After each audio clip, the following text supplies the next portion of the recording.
Jésus-Christ Okoïtia, du diocèse de Porto-Novo,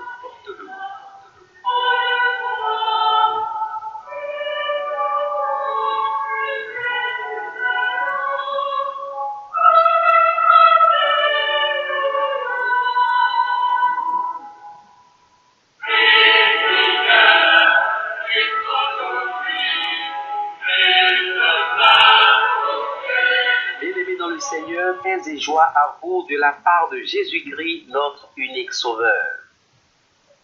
La culture numérique dans laquelle nous baignons désormais permet à chacun de produire et de partager du contenu avec ses contacts en un clic. Grâce à l'Internet et particulièrement aux réseaux sociaux numériques, toute personne pourrait être vue, lue, écoutée, adulée ou critiquée par d'autres internautes. Pour ce faire, il lui suffit de produire et de mettre en ligne des tests, des messages audio ou vidéo, des images. Mais quel est le contenu de ces productions? Presque tout y passe. Les expériences et soucis personnels, les convictions politiques, idéologiques ou religieuses, les attentes et les frustrations de la vie, les réussites, parfois aussi les échecs, les passions musicales ou sportives, les événements de la vie ordinaire ou privée. Il n'est pas rare de rencontrer aussi des contenus à caractère sexuel. On est progressivement passé du simple partage avec les proches à la pleine exposition de soi sur Internet. Ce phénomène prend aujourd'hui des proportions inquiétantes dans la mesure où il touche de manière différentielle, certes, presque toutes les couches de notre société. Les adultes, tout comme les plus jeunes, s'y adonnent à cœur joie. Ces derniers ont découvert dans l'application mobile de partage de vidéos et de réseautage TikTok un important creuset d'exposition de soi et de célébration naïve de soi. Mais au fond, pourquoi s'exposer sur Internet? À y voir de près, le premier mobile réside dans une quête de reconnaissance et d'estime de soi par les autres. Francis Jaurès-Guibry parle volontiers de cyber-narcissisme. On s'expose sur la toile pour rechercher, comme une fin en soi, la célébrité et la notoriété, la validation sociale de son existence, une porte de sortie de l'anonymat social. D'où l'anxiété permanente, à savoir le nombre d'internautes qui ont déjà lu, écouté, vu, apprécié ou commenté les messages mis en ligne.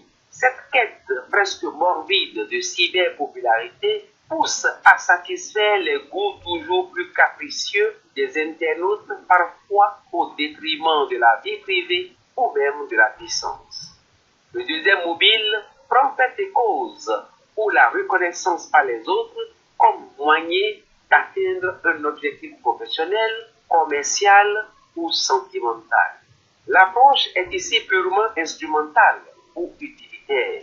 L'exposition de soi sur la toile est finalisée à des objectifs autres que la célébration de son ego. Mais, quels qu'en soient les mobiles, l'exposition de soi sur Internet n'est pas sans risque ni conséquence pour ceux qui s'y adonnent.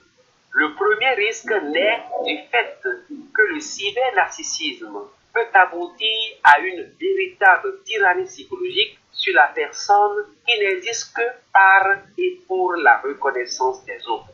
Quand celle-ci vient à manquer, c'est la porte ouverte à la dépréciation de soi, à la dépression et parfois malheureusement au suicide.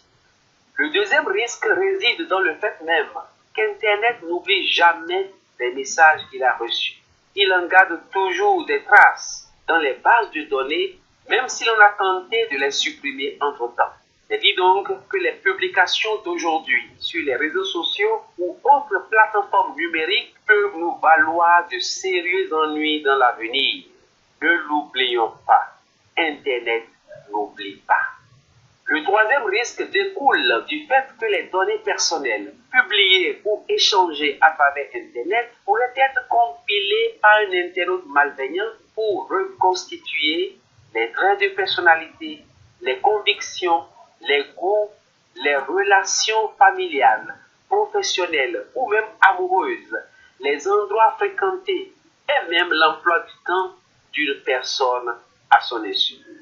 Sans le vouloir et peut-être même sans le savoir, elle aurait fourni elle-même les armes qui serviront contre elle. À jeudi prochain, si vous le voulez.